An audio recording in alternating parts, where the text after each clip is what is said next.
Friends, welcome back to Swami's kitchen. நாம் இன்னைக்கு பார்க்க போகிற ரெசிபி நல்ல வெள்ளையாட்டு பஞ்சு போல் பளபளன்னு இருக்கிற ஆப்பமும் அதுக்கு பொருத்தமான பச்சை பயிறு கடைசலும் ரொம்ப ரொம்ப டேஸ்ட்டாக இருக்கும். இது இந்த ஆப்பத்துக்கு இதே போல் நீங்களும் செய்து பாருங்கள். இதை எப்படி செய்தலான்னு பார்த்துருவோம். ஜவ்வரிசி ஊற வைக்கேன் பாருங்கள். அதை நல்லா ஊறி வரணும். ஜவ்வரிசி 2 டேபிள் ஸ்பூன் ஜவ்வரிசி போட்டுருக்கேன். அதை நல்லா கழுவி கொஞ்சமாக தண்ணி விட்டு ஊற வச்சுருங்க. இப்போ நம்ம அரிசி ஊற வைப்போம். இதுக்கு நான் இந்த கப்பில் தான் எடுத்திருக்கேன். இந்த கப்பில் 2 கப்பு பச்சரிசி, மாவு பச்சரிசி, அதாவது கடையில் வாங்கின பச்சரிசி தான். நீங்கள் ரேஷன் பச்சரிசியும் எடுத்துக்கலாம். இதில் 2 கப்பு போட்டு 2 டேபிள் ஸ்பூன் உளுந்தம்பருப்பு. பாருங்கள் எவ்வளோ இருக்குன்னு. இந்த டேபிள் ஸ்பூன் இல்லாதவங்களுக்கு இப்படி இது 1 டேபிள் ஸ்பூன், அடுத்த டேபிள் ஸ்பூன், ஒரு 1/4 டீஸ்பூன் வெந்தயம் போட்டு நல்லா கழுவி எடுத்துருங்க. வெந்தயம் அதிகமாக போட வேண்டாம், 1/4 டீஸ்பூன் போட்டால் போதும். நல்லா கழுவி எடுத்து தண்ணி விட்டு நல்லா ஒரு 5 இல்லைன்னா 6 மணிக்கூர் ஊற வச்சுருங்க. ஜவ்வரிசியும் நல்லா ஊறி வரணும். அதனால் ரெண்டும் தனித்தனியாக ஊற வச்சுருங்க. அப்போது மூடி வச்சுருங்க. ஒரு 6 மணிக்கூர் கழித்து பார்ப்போம். பாருங்கள் நல்லா பளபளன்னு நல்லா குண்டு குண்டாக ஊறி வந்திருக்கு. மாவு போல் இருக்கணும். அப்படின்னா தான் நல்லா அரைப்படும். பாருங்கள் இப்போ நம்ம இதை அரிசியும் நல்லா ஊறி வந்திருக்கு.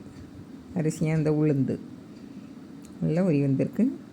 பாருங்கள் இப்போ முதல்ல இந்த ஜவ்வரிசியை போட்டு அரைக்கணும். கொஞ்சமாக தண்ணி விட்டு நல்லா நைஸாக அரைச்சிருங்க. அப்படின்னா தான் அரைப்படும். பாருங்கள் அரைப்பட்டாச்சு. இப்போ நம்ம அரிசியை போட்டுருவோம். போட்டு கொஞ்சமாக தண்ணி விடுங்க. போட்டு நல்லா நைஸாக அரைச்சிருங்க. பாருங்கள் இப்படி நல்லா நைஸாக அரைச்சி பாத்திரத்தில் மாற்றிடுங்க.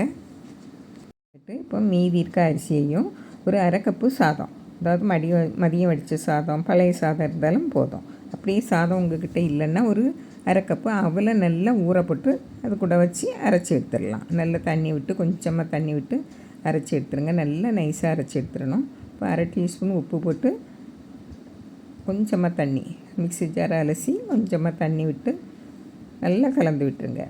இப்போ இது பெரிய பாத்திரமாக இருக்குது. நான் இது ஒரு அளவுக்கு தான் பெரிய பாத்திரமாக வைக்கணும். ஆப்பம் மாவு கரைச்சி வைக்கிறதுக்கு நான் அதனால் வேறு ஒரு சின்ன பாத்திரத்தில் மாற்றிட்டேன். இந்த அளவு மாவு ஒரு 15 ஆப்பத்துக்கு வரும். இப்போ நான் வேறு பாத்திரத்தில் மாற்றிட்டேன். இப்போ நான் இது ஒரு பச்சை பயிறு ஒரு 150 கிராம் எடுத்து நைட்டே ஊற போட்டு வச்சுருந்தேன்.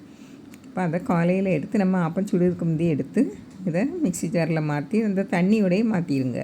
கூட 2 கப்பு தண்ணியும் விட்டு ஒரு 1/2 டீஸ்பூன் உப்பு போட்டு குக்கரை மூடி அடுப்பில் வச்சுருங்க.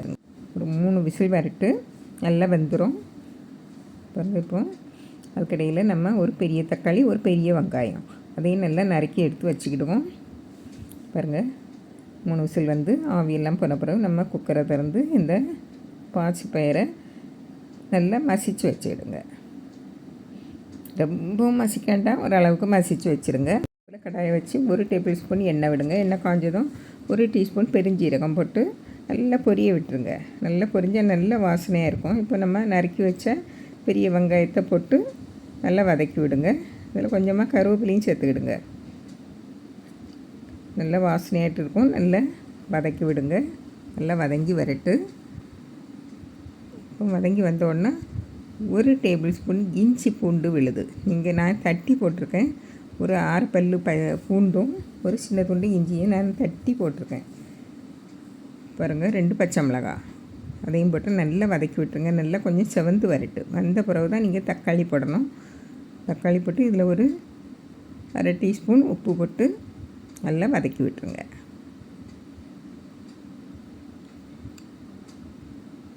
பாருங்கள் நல்லா வதக்கி விட்டுட்டு ஒரு 1/4 டீஸ்பூன் மஞ்சள் தூள், ஒரு 1/4 டீஸ்பூன் மல்லித்தூள். மல்லித்தூளில் ஜீரகமும் நல்ல மிளகும் சேர்த்து அரைச்ச மல்லித்தூள்.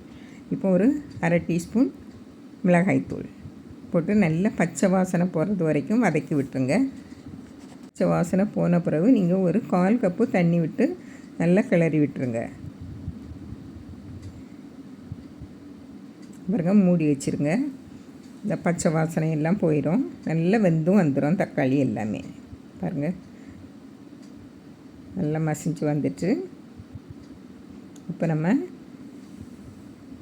மசிச்சு வச்சோம் இல்லையா பச்சை பயிறு, அதை இதில் போட்டுருவோம். போட்டு நல்லா கிளறி விடுங்க.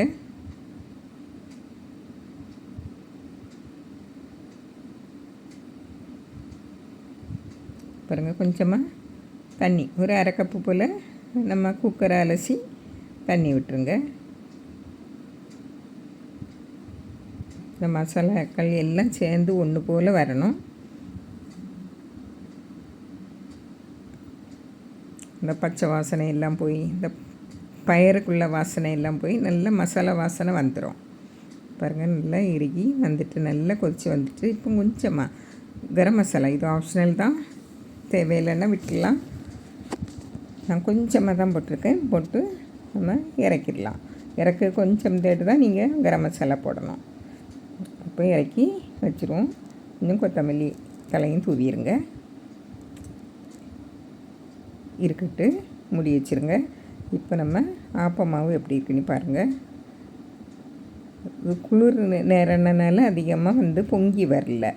அப்படியே பொங்கி வரணும் அப்படின்னாக்கி நீங்கள் அரைச்சி முடித்த உடனே கொஞ்சமாக பழைய இட்லி மாவு இருந்தால் கொஞ்சம் விட்டுருங்க. அப்படின்னா இதோட நல்லா புளிச்சு வந்துடும். இது 10 மணிக்கூர் ஆன பிறகும் இவ்வளோ தான் புளிச்சு வந்திருக்கு. ஆனால் மாவு நல்லா இருக்குது, நல்லா சாஃப்டாக பஞ்சு போல் இருக்குது. இப்போ நம்மளுக்கு தேவையான அளவு எடுத்துருவோம். இவ்வளோ மாவுலேயும் ஒரு 15 ஆப்பம் வரும், 4 பேர்த்துக்கு தேவையான அளவு. இப்போ இதை நான் கொஞ்சமாக ஒரு 7 ஆப்பத்துக்கு தான் எடுத்திருக்கேன். எடுத்து கொஞ்சமாக பேக்கிங் சோடா போட்டு நல்லா கரைச்சி விட்டுருங்க. அதில் கொஞ்சமாக தண்ணி விட்டு நல்லா கரைச்சி விட்டுருங்க. கரைச்சிட்டு ஒரு 2 நிமிஷம் கழித்து நீங்கள் சுட்டால் போதும். அப்போ அந்த மாவு கொஞ்சம் புசு புசுனி வந்துடும்.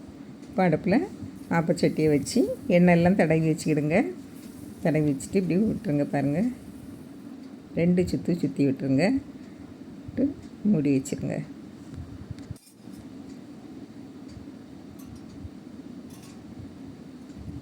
பாருங்கள், இப்போ எடுத்துருங்க.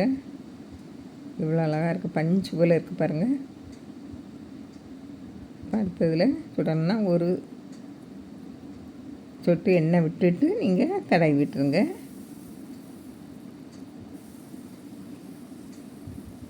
பாருங்கள், 2 சுற்று விட்டால் போதும். பாருங்கள், நல்லா உடனே தூரம் விழும். பாருங்கள், நல்லா வெந்த பிறகு நீங்கள் எடுங்க. பாருங்கள், இவ்வளோ சாஃப்டாக இருக்குது.